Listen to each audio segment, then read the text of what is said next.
Hello and welcome to the wonderful story series, Reflections, the series where we listen to stories that recharge and rejuvenate us. And like every time, we have a wonderful speaker with us today, Professor Kim Cunio. Professor Kim is the head of the School of Music at the Australian National University and incoming head of the New Zealand School of Music. He is a composer, performer, and researcher interested in old and new music and the role of music in making sense of our larger world. Kim is a Grammy long-listed composer and recipient of the ABC Golden Manuscript Award. Kim's compositions have been played at the White House, United Nations, and concerts and festivals in many countries. Kim's inner life is important to him, and he has been a meditator with the Brahma Kumaris for nearly 30 years. And the title of the story that Kim would be sharing with us is A Spiritual Sabbatical. Kim will talk about combining the notion of outer and inner study as part of his recent sabbatical.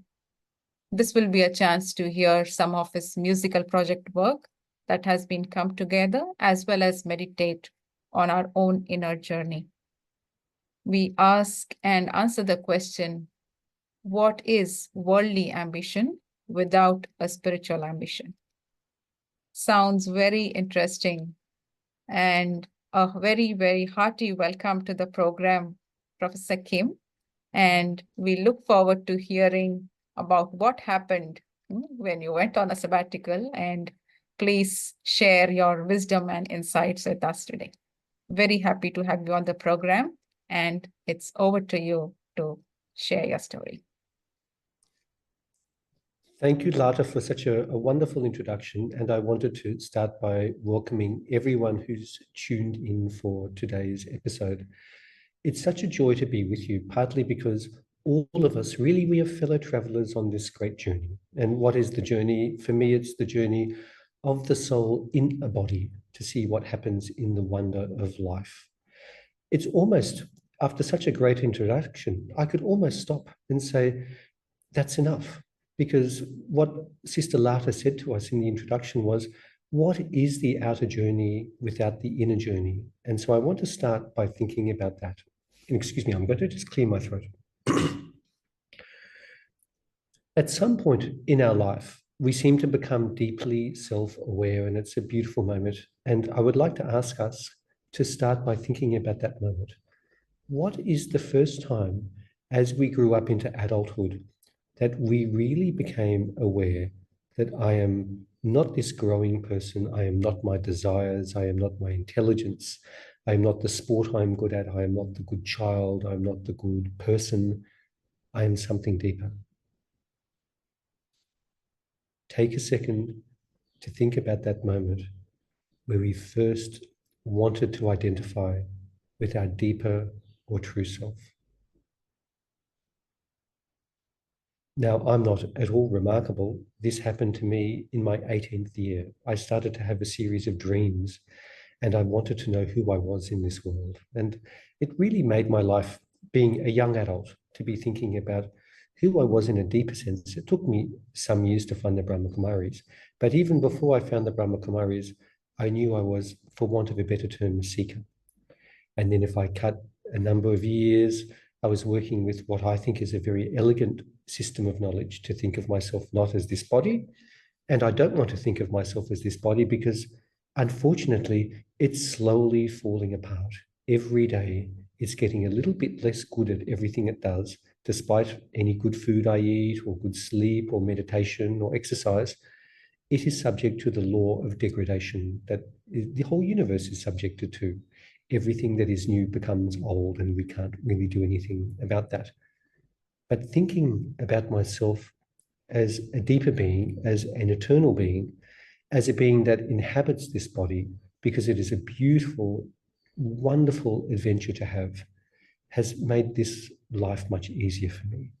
So I've been doing that for some time, and I give profound thanks to the Brahma Kumaris for making that part of my journey so beautiful, because I'm around people who first of all want to help others for no personal gain.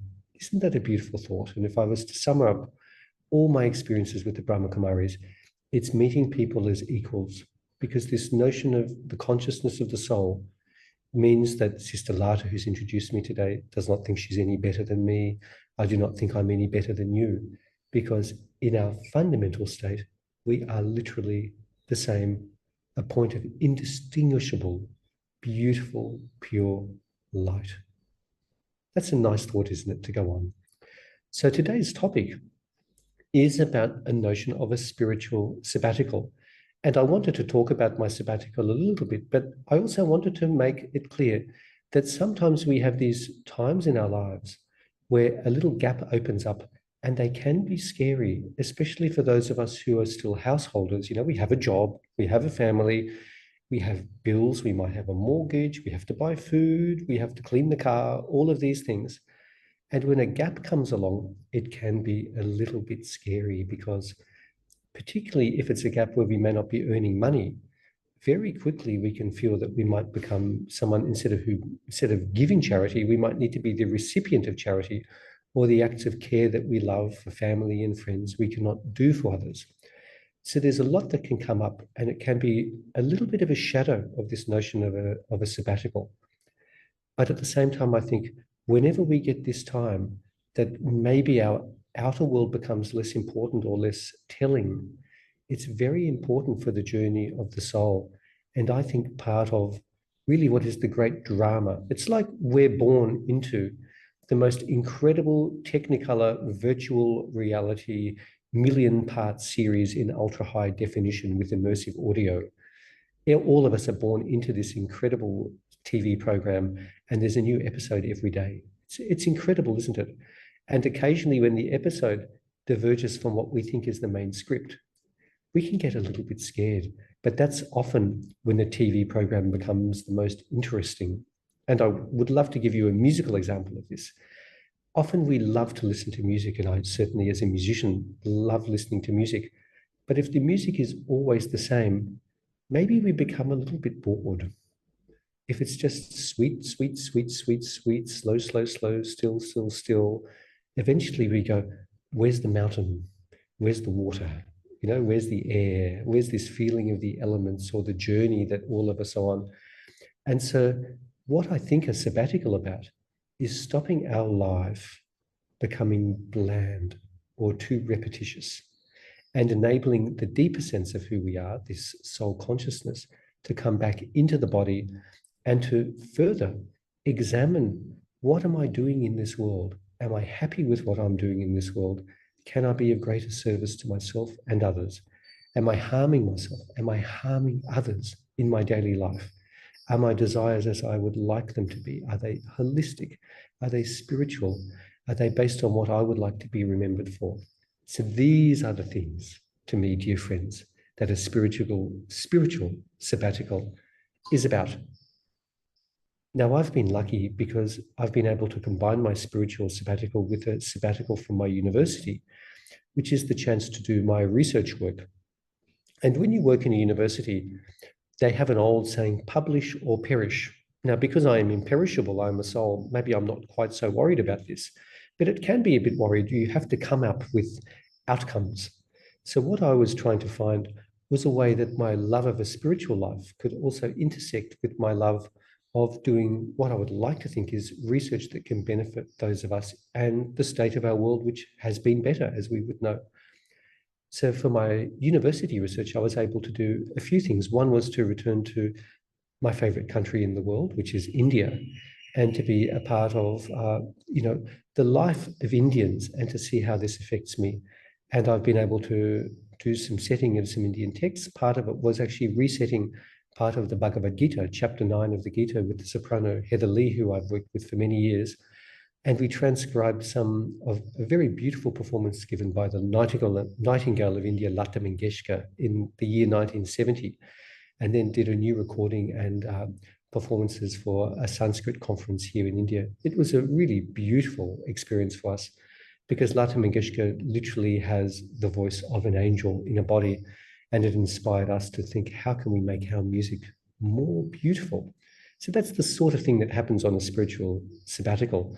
Let's present things that can be of an internal benefit, but also to try and make the lives of those who we are with a little bit more beautiful. We also had the joy of doing a performance at the Jaipur Literary Festival on this trip, which is run by a group called Teamwork Arts, who've done incredible work bringing the arts of India all around India and also to the wider world. So this was a wonderful collaboration for us. And I would like to also thank the Australian High Commission who sponsored that performance, which was very beautiful of them to do that. Then we also worked with one of our favorite poets in India, Sri Aurobindo, who is one of the fathers of Indian independence. He was a great influence on Gandhi, for example, because this notion of non-violence that Gandhi came to, ahimsa, had been very well defined in some ways by Sri Aurobindo, who before he came to non-violence was actually quite a strong political agitator and was even placed in jail by the British for, looking at freedom fighting as an act of potential violence. So he was such a big thinker at the turn of the century that the British were quite scared of him. I found his writings very, very beautiful, and they remind me also the depth of the teachings I've received in my years of meditating with the Brahma Kumaris, because this period in the early 20th century I find very exciting in Indian history. There were so many living saints and spiritual teachers all around to try and make the world a better place. And it's also the time when Indian thinking first started to reach the West, and we can see those repercussions now, that it's not at all weird to be speaking in a country like Australia or the US or the UK or anywhere in Europe and to talk about the soul and to talk about notions like reincarnation, which 100 years ago would have been very, very weird. So I have a personal thanks to these great thinkers who've made this possible. And then from the sabbatical, I had the joy of being based in the UK for several months, but also spending some time in Europe. In the UK, I was working with a group of scientists called the British Antarctic Survey. And these are the people who are very important right now. They have what's called a space weather unit. And in the space weather area, they're measuring not the weather of what the temperature is in India or the UK or Australia. They are measuring, in a sense, the state of the world's temperature in a larger sense. What is the solar radiation? What is the magnetosphere? How is this affecting the longer state of the world? How is it affecting the satellites that so much of our communication is dependent on? So there's some very smart scientists there. And also at the Antarctic Survey, they drill what's called ice cores. They're long pieces of ice. And they actually, what their role is to grade the amount of carbon dioxide in the world's atmosphere for the Intergovernmental Panel on Climate Change. So I was working with these sounds, actually recording the ice cores, and also doing a beautiful project where I was able to, with the project I'm a part of, the Sounds of Space team, send recording equipment to Antarctica with the scientific group that went last year. So I received back a whole lot of beautiful, pristine recordings of life in Antarctica, and I set them to piano music. What a treat for a musician or a composer to do this. I also was fortunate to go to Iceland, one of the most beautiful countries in the world, and it's like a world away from India or Australia, which are hot countries, to go to this cold place, cold and beautiful place, and to record the sounds of nature in her pristine beauty, because Iceland has some of the most beautiful waterways in the world. So it was looking at fjords and streams, and also some of these hot springs that can be 120, 130 degrees Celsius, where if the water hits you, it can burn you and you have to go to hospital. So it was beautiful to go there and record the sounds of the water and also make music. And finally, I went with my dear spiritual companion and musical companion, Heather Lee, and we went to a place called Bingen in Germany, where we recorded the music of a 12th century nun, one of the great figures of Western musical history, called Hildegard of Bingen. And she wrote beautiful, deep, sacred music. And we recorded her music where she lived on the Rhine River. So this is my physical sabbatical, my work as an academic, doing these research projects that I hope are useful to others. But all the way, we come back to the first question: what is the use of a physical sabbatical or an intellectual sabbatical without a spiritual practice or a spiritual life to underpin it. Because I have a sad truth to say. The nature of human desire, mine included, is that the more I do, the more I achieve, the more I want to achieve. All of us, to some extent, are like the little child who sees candy for the first time and has the sugar and loves it and says, please give me another one. Oh, I'd like that. I'd like another one now. Please, can I have another one? And one day we wake up with a sore stomach and we realize that we can't just eat sugar, we'd better eat some vegetables. And a spiritual life is also like that. It's saying no matter how much we dress up our desires, how much they can be of benefit to others, on some level, just going after desire, desire, desire is actually, sadly, the path to not being happy. Because the more we want, the more we want. Now, I want to ask a question. This is like my 10-second timeout. Can we all think of someone who we have met who in the outer trappings is very successful? They might have a lovely family, they might have a nice house, a nice car, beautiful children, an important job, or a sense of importance in the world. And we speak to them and we find out that actually in their heart, they are not happy. I have found this too many times because I'm around, often in my work, people of great intellectual capacities, scientists, social scientists, thinkers, thought leaders. And so often what I find when I'm with them is they are craving the opposite to their daily life, which is deep and profound stillness. And for many who have these incredible intellects, maybe they also have the baggage of what a spiritual life is, to think that maybe I can't believe in God because I've been maybe hurt or damaged by the notions of God I've been exposed to, or I've had this feeling that I cannot prove this. So when I'm a scientist, how can I believe in something I cannot prove? These things are around so many of the smartest in our world, in all countries. But yet what I wanted to do was to think about how I can be most happy. And I can only tell you what works for me, and I hope it might work for you, that when I take the time, particularly when I start the day and finish the day, to sit or lie in silence and rediscover the wonder of life. This incredible, I mean, it's a miracle in some ways that I have been born, that all of us have been born. I imagine if life in this body were like a theme park, the queue would be very, very long, because this is the ultimate ride of all that we could go to. And so I have to give thanks just for the joy of being alive. And when I'm busy with work, how often do I really do that? How often do we all really do that? Do we stop everything profoundly and give thanks to the source, the creator, whatever we understand that to be, for this miracle of consciousness?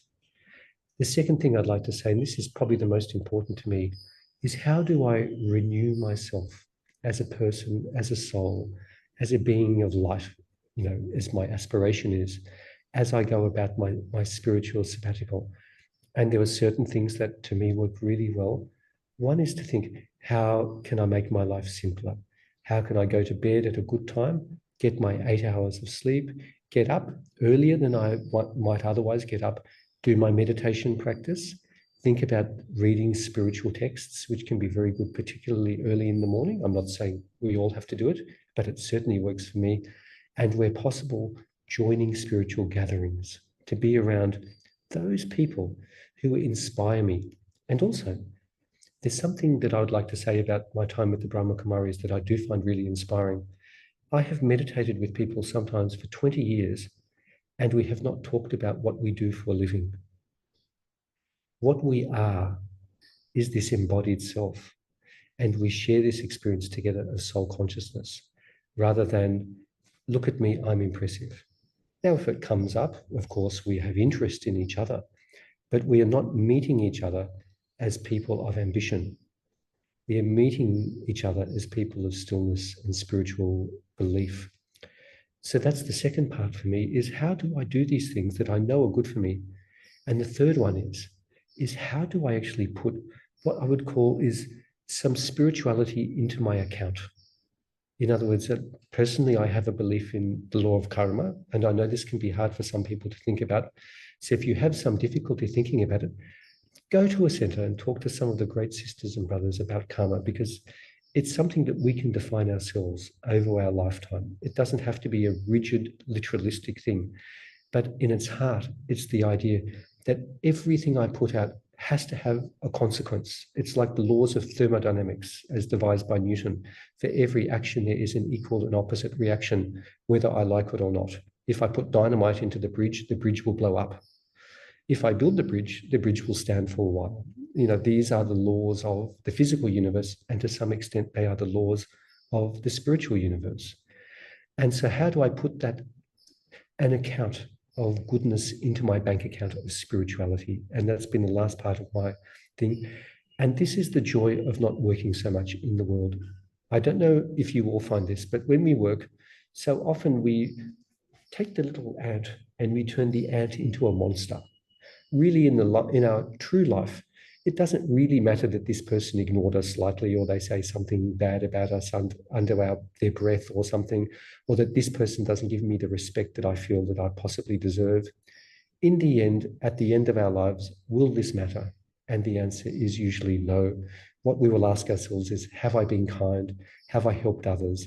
Have I done the right thing at those crucial times when I have to make a decision?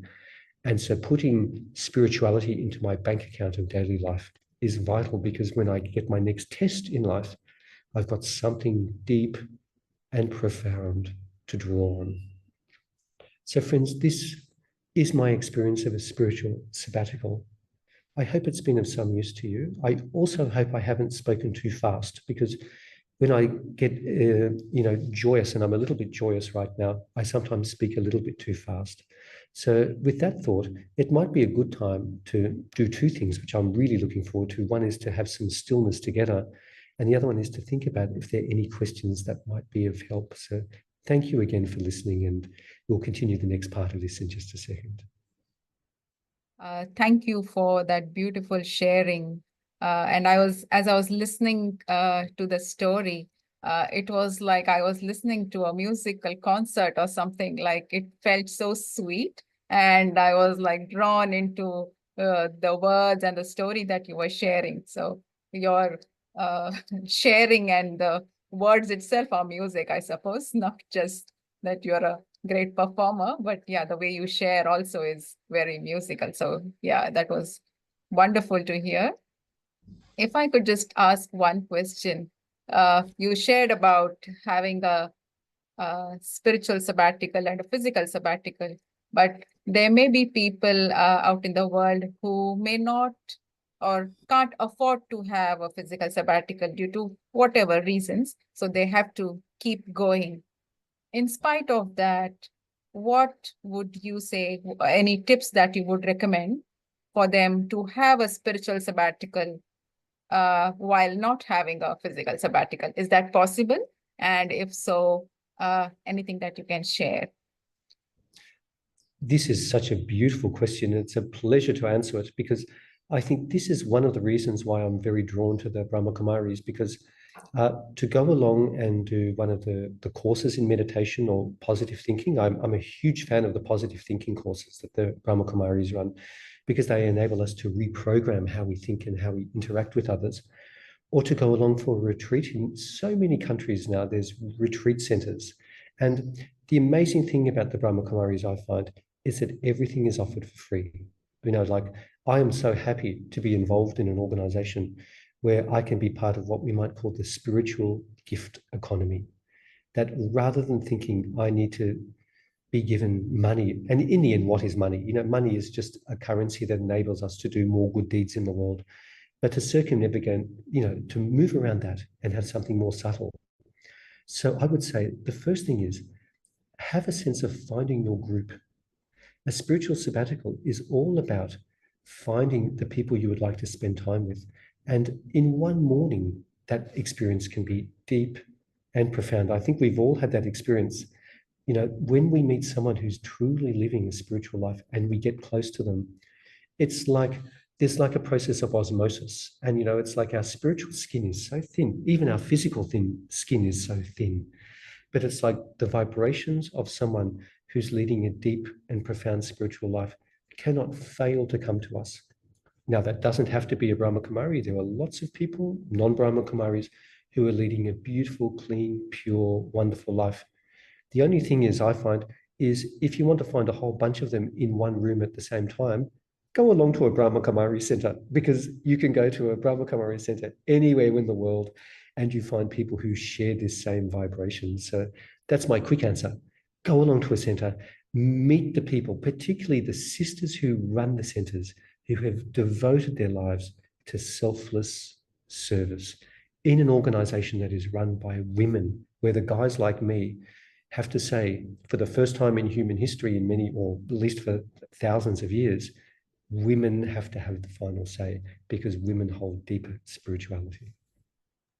Wonderful. Thank you. Thank you for that beautiful answer. And as you said, you have been a meditator for a long time, over 30 years.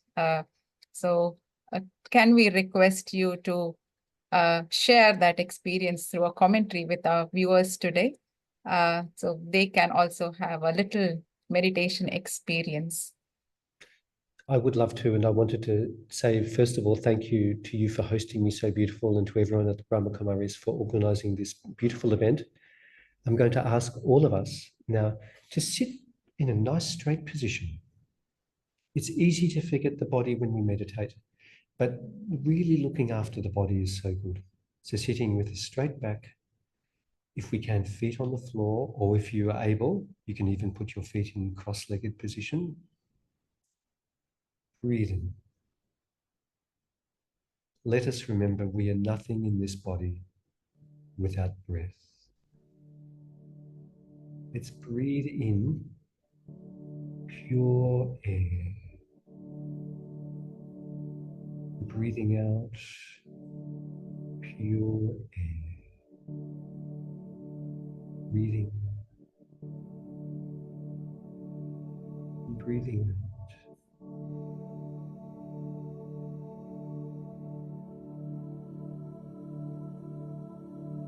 And friends, as we breathe, soften the gaze. Eyes just open.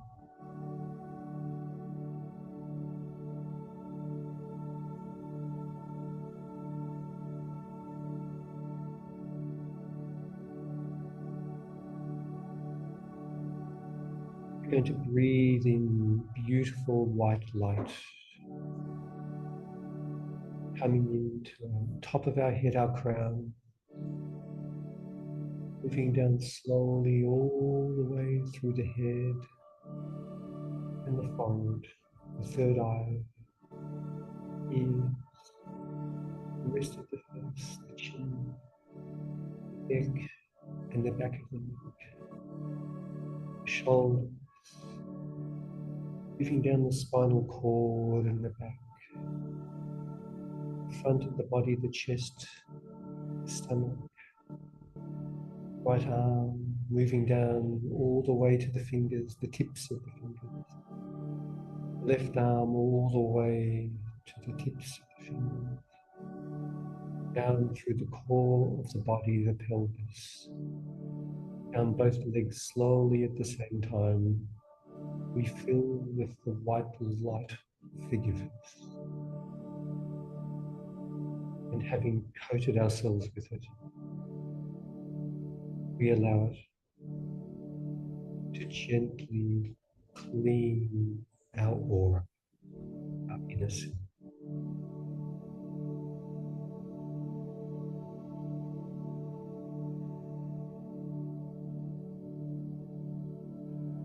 And as I breathe, take my attention to the third eye, the middle of the third eye. This point of life that some of us think might be the housing of the soul. And I open this eye. I open my spiritual gaze. And this spiritual gaze comes and heals my body, takes on a loving gaze to all those I love.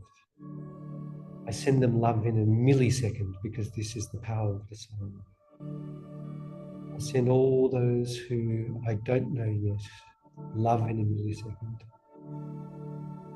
I send all those I've had conflict with love in a millisecond. I send love to my place, my home, my city, my country, this whole world. And a beam of light comes from my third eye up into the cosmos to meet the source and be recharged. And there for 10 beautiful breaths, I breathe in the healing light of God.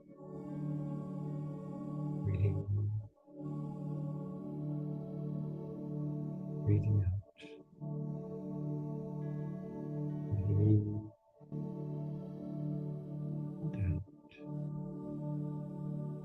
breathing in and out,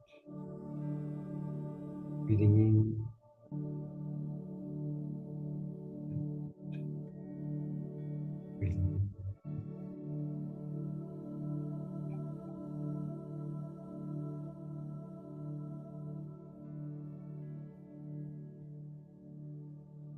Slowly bringing my attention back to my physical body. I wiggle my fingers and toes. I slowly open my eyes if they were closed, or fully open if they were open. I say to myself, I am present, and I, whoever I am, can do good in this world. I just finish with the smallest phrase from the Brahma Kumaris. I am a peaceful soul. I can give peace to myself and others with the two words, Om Shanti.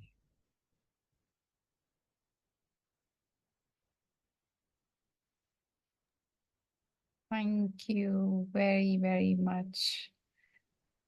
And Om Shanti is such a beautiful phrase to end with. So thank you so much for sharing this beautiful story with us today. I'm sure there are many others out there who may have been thinking of taking a sabbatical. And if they do, what should they be doing? So we've had a very good list that you can try when you go on a sabbatical. So thank you everyone for joining us today. And also, if you would like to know more about the Brahma Kumaris, please do visit our website, www.brahmakumaris.org.au. The details of all the centers and the programs organized in the centers are all listed there. So you're welcome to visit. Thank you once again, and we will be back with another interesting episode in the reflection series. Thank you. Om Shanti.